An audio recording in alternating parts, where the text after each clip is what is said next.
Isabelle Giordano, un petit peu plus d'1 an et demi de mandat, on l'a dit. Est-ce que vous avez changé votre regard sur la jeunesse entre il y a 1 an et demi et aujourd'hui ? C'est peut-être pas mon regard qui a changé, c'est la jeunesse qui a changé depuis le Covid. Elle souffre, elle va pas bien. La santé mentale, hein, vous avez les chiffres comme moi, augmentation des tentatives de suicide, etc. C'est une jeunesse qui est assez déprimée, qui en plus est face à des événements comme la guerre en Ukraine, l'éco-anxiété.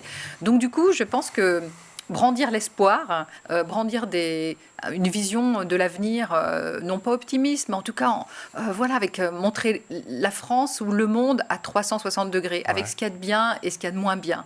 Et ne pas se contenter de regarder uniquement ce qui ne va pas bien, parce que c'est vrai qu'en ce moment, on a un peu l'impression, quand on regarde les informations, on a l'impression que c'est le journal des mauvaises nouvelles. Donc je pense qu'il faut leur redonner de l'espoir, et puis surtout par rapport aux plus faibles. Moi, ce qui m'intéresse dans mon métier tous les jours, c'est pour ça que je le fais, j'ai envie d'être utile pour les plus vulnérables. Donc ceux qui disent, voilà, je n'ai peut-être pas la bonne couleur de peau, mais quand je me présente à un emploi ou quand je me présente en master ou même tout simplement à l'université, j'ai moins de chances que d'autres de réussir. Ça, le gouvernement n'entend pas souvent, on objecte ça, on l'entend dans les débats, alors je comprends, c'est dur à endosser.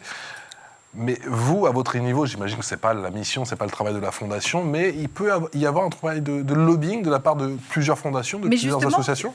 À l'inverse, je pense que c'est le boulot des fondations, c'est le boulot des entreprises, c'est le boulot de tout le monde. Les entreprises ont une responsabilité citoyenne, républicaine, civique, et tout le monde sur cette terre a une forme de responsabilité, et ce n'est pas au gouvernement de régler tous les problèmes de discrimination. Oui, bien sûr, ils font leur part, et je pense qu'effectivement, il y a une grande partie quand même qui est faite avec des lois et avec un cadre qui empêche les discriminations. Mais quand on voit qu'il y a quand même des inégalités, je le répète, nous sommes le pays le plus inégalitaire d'Europe.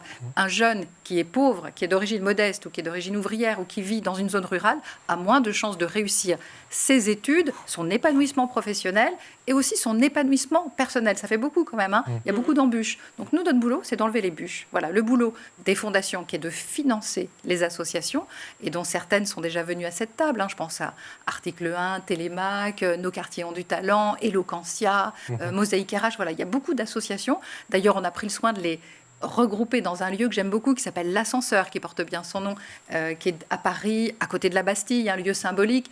Il y a une vingtaine d'associations qui sont là uniquement pour l'égalité des chances et pour la formation de la jeunesse. Eh bien, ce sont ceux-là que nous souhaitons aider. On veut leur donner du pouvoir et c'est comme ça qu'on arrivera petit à petit à régler ce problème des inégalités et des discriminations. Et je le répète, l'enfant qui va à l'école, qu'est-ce qui se passe après 16 heures ? Il y a ceux qui vont faire du cheval, du tennis, etc., ou qui ont la chance d'avoir quelqu'un qui va les aider à faire leurs devoirs, ou il y a des gens qui ont beaucoup de livres chez eux. Il y a ceux qui n'ont rien et c'est ceux-là qu'on peut aider notamment avec des associations. Je pense notamment à une super asso qui s'appelle Coup de pouce, qui est là justement pour aider les jeunes depuis le primaire à faire leurs devoirs après 16 heures. L'après 16 heures, c'est là que se jouent vraiment les inégalités.